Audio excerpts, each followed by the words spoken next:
제가 준비한 박수를 따라해 주시기 바랍니다. 칭찬 박수를 쳐드릴 건데요. 혹시 칭찬 박수 뭔지 아십니까? 누가 아시는 분 손 한번 들어주세요. 예. 칭찬 박수. 저도 어제 우리 중고등부 선생님들이랑 여름 교사 강습회 가서 배워왔습니다. 이렇게 하는 건데요. 칭찬. 자, 이 시간 우리 선생님들 한번 자리에서 일어나 보시겠습니다. 네, 방금 특송하셨던 선생님들이신데 주변에 계신 선생님들을 향해서 칭찬 박수 시작. 칭찬. 네, 자리에 앉아주시기 바랍니다. 감사합니다. 제가 왜 다짜고짜 선생님들께 칭찬 박수를 쳐드렸을까요? 정말 귀하신 분들이기 때문입니다. 우리 선생님들 말도 안 듣는 우리 아이들 데리고 복음 전하기 위해서 정말 사명감을 가지고 정말 주목하지 않는 봉사의 길을 가고 있거든요. 여러분, 우리 선생님들 안 계시면요, 우리 주사랑교회 교육부가 돌아갈 수가 없습니다. 그래서 오늘 우리 선생님들을 모시고 헌신 예배 드릴 수 있어서 저는 참 감사합니다. 그래서 오늘 본문을 가지고 우리는 어떤 교사가 되어야 하는가, 교사가 아니신 분들은 어떤 그리스도인이 되셔야 하는가에 대해서 이야기해보고자 합니다. 오늘 본문은 우리에게 세 가지 주안점을 제시하고 있습니다. 첫째, 우리는 충성된 자라야 합니다. 충성된 자. 오늘 본문을 어떻게 시작합니까? 충성된이라고 시작하죠. 여러분, 이 충성이라는 개념은 언제 쓰이는 개념입니까? 우리가 실제로 이 충성이라는 단어를 입 밖에 내보는 순간이 언제입니까? 살면서 그리 많지 않습니다. 특히 우리 일반 여성 동지들께서는 이 충성이라는 단어를 써볼 기회가 드물죠. 우리 남성들은 군대에 가면 부대에 따라 다르지만 대부분 충성이라고 구령을 붙여서 경례를 합니다. 그러나 그것도 일반적으로 2년이면 끝이 납니다. 네, 이 충성이라는 단어는 군대에서 쓰는 용어입니다. 그래서 우리는 충성이라는 단어를 이렇게 생각합니다. 진정에서 우러나오는 정성, 특히 임금이나 국가를 향한 마음을 뜻한다. 그렇게 생각을 합니다. 틀린 이야기는 아니에요. 국어사전에 그렇게 명명되어 있기 때문입니다. 그러나 오늘 성경에서 이야기하는 충성의 의미는 약간 다르다고 할 수 있겠습니다. 성경에서 이야기하는 충성의 의미는 무엇입니까? 우리 청년부 이로 바로 대답해야죠. 충성. 제가 잘못 가르쳤습니다. 성경에서 이야기하는 충성의 의미는 바꿔서 이야기하자면 신실함입니다. 신실함. 왜 성경에서 말하는 충성이 신실함입니까? 우리가 읽고 있는 개역개정으로 개역개정에는 충성으로 번역된 많은 단어들이 우리가 새롭게 번역된 새번역이라는 성경에서는 신실함으로 바뀌어져 있습니다. 새번역에서는 오늘 본문 역시 믿음직한 심부름꾼으로 시작합니다. 충성된 사자가 믿음직한 심부름꾼으로 바뀌어 있습니다. 신실함과 충성이 어떤 관계가 있길래 이렇게 번역이 되는 것입니까? 그렇습니다. 신실하다는 것은요, 누가 보지 않아도 주인이 명령한 것을 지키며 자신의 일을 꾸준히 하는 것을 의미합니다. 이것이 바로 성경에서 말하는 충성의 개념인 것입니다. 그렇다면 오늘 말씀을 우리의 사역에, 우리의 삶에 적용한다면 어떻게 적용하실 수 있겠습니까? 우리는 주님에게 특별히 교사로 봉사하기로 서원한 사람들입니다. 우리가 주님 앞에서 충성되기 위해서는 보이는 것을 준비하는 것도 물론 중요하지만 보이지 않는 것을 준비하는 것 역시 매우 중요합니다. 우리가 교사로서 보이는 것을 준비하는 것들은 어떤 점이 있겠습니까?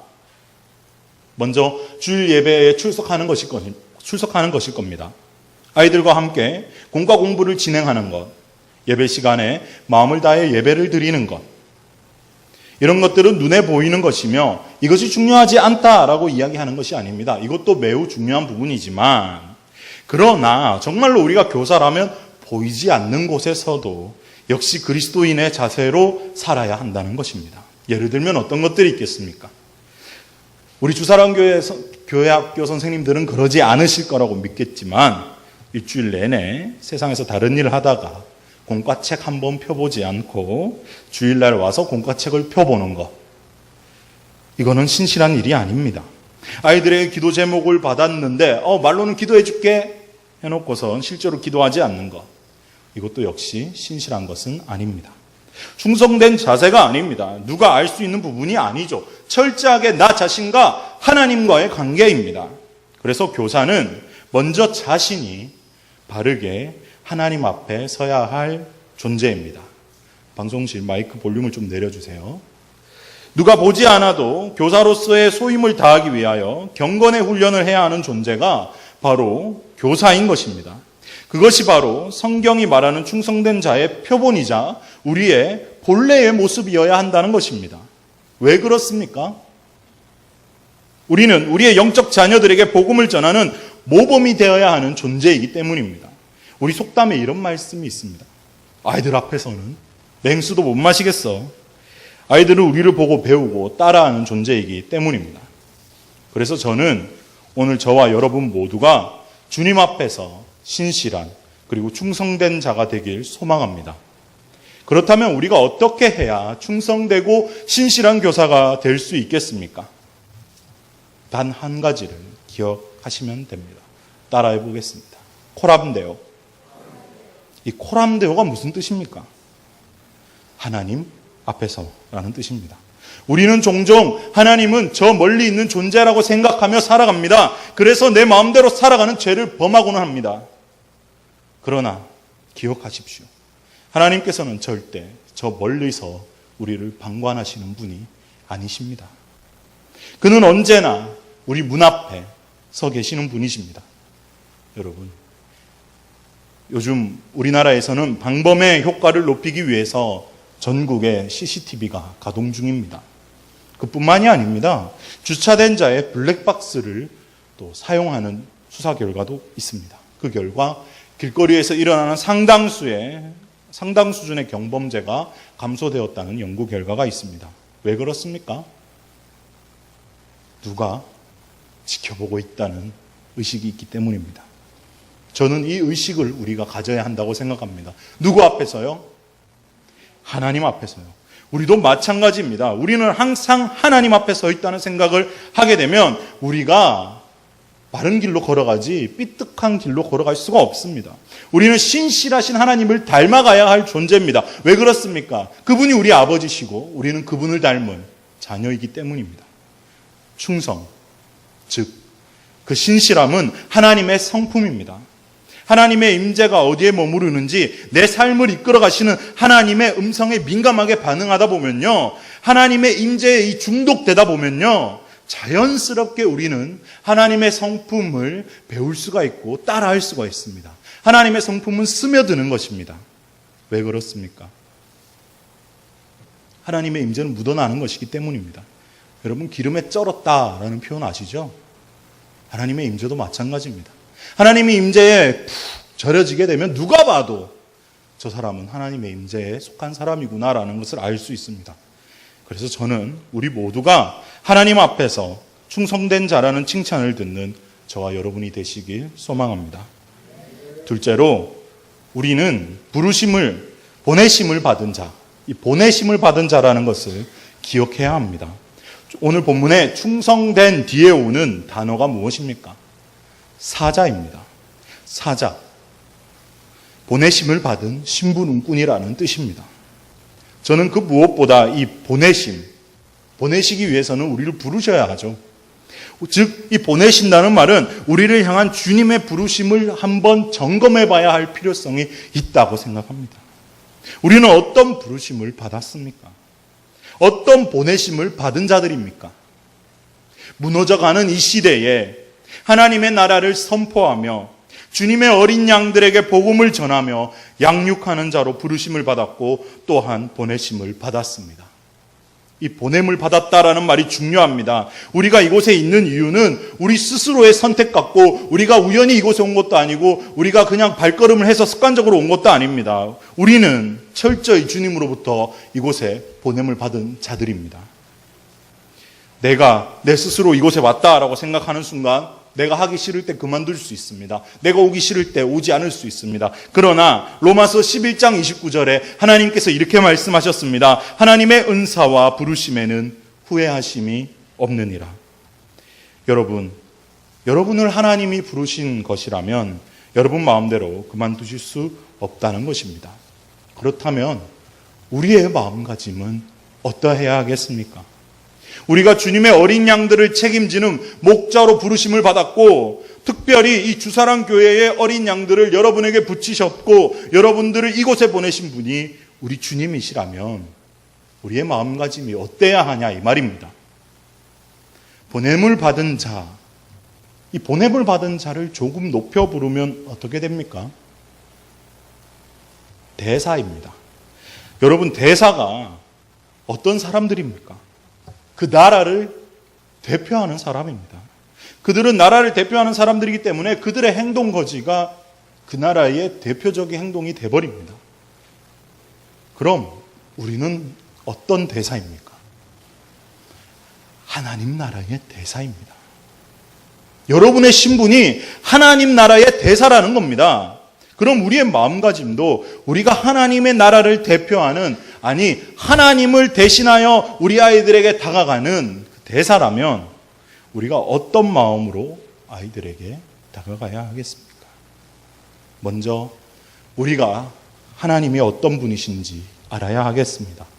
하나님이 누구신지 모르는데 우리가 어떻게 하나님을 대신해서 아이들에게 하나님의 마음을 전하겠습니까? 하나님이 어떤 분이시려면, 어떤 분이신지 알려면 우리 어떻게 해야 합니까?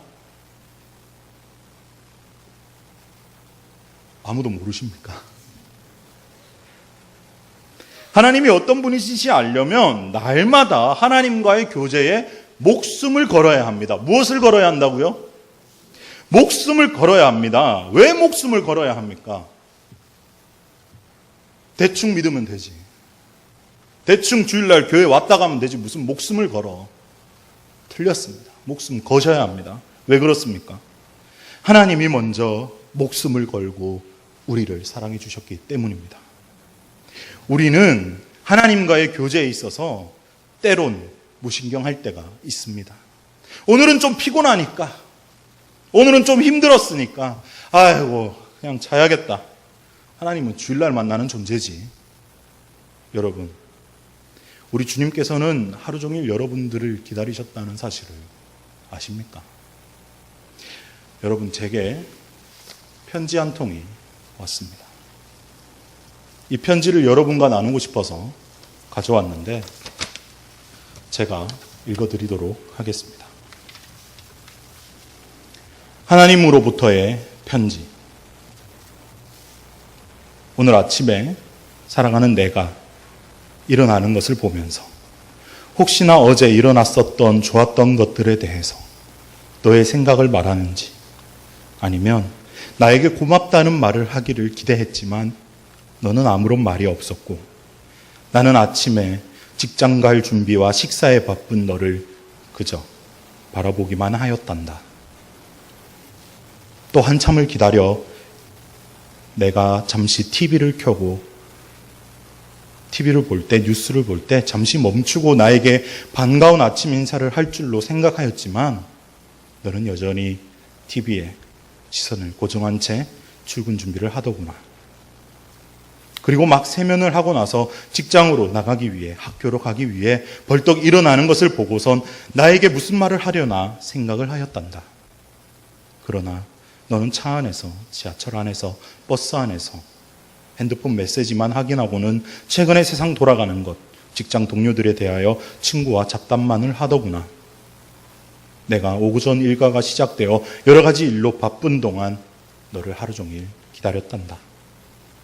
점심시간에 밥을 먹을 때에 나와 인사는 하겠지라고 생각했지만 너는 바쁜 일과 때문인지 고개를 숙이고 밥을 빨리 먹는 내 모습에 눈을 맞춰볼 시간도 없더구나. 오후에 퇴근 시간이 되고 돌아온 너는 여전히 할 일이 많은 것처럼 보이더구나. 일들을 대충 끝내고서는 컴퓨터와 핸드폰과 TV를 번갈아 보면서 내가 또 TV를 보고 식사를 하는 동안 끈기 있게 너를 기다렸지만 너는 여전히 내게 말을 걸어오지는 않더구나. 잠자리에 들 때 너는 매우 지쳐 있는가 싶더구나. 서로에게 잘 자라는 인사를 하고 자리에 누워 이내 잠이 들었지.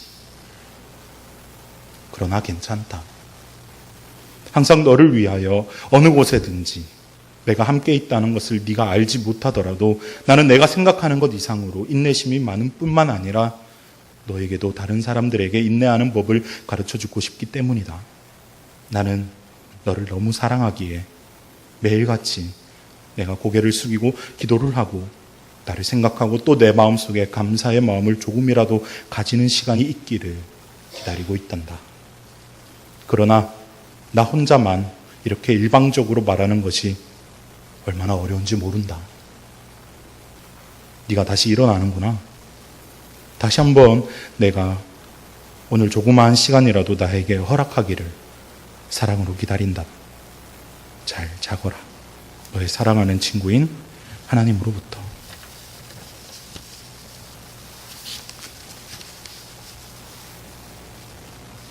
사랑하는 여러분, 주님은 우리를 이토록 찾으시는데 우리는 주님을 얼마나 찾고 있는지, 우리는 주님과의 교제에 얼마나 신경을 쓰고 있는지 돌아봅시다.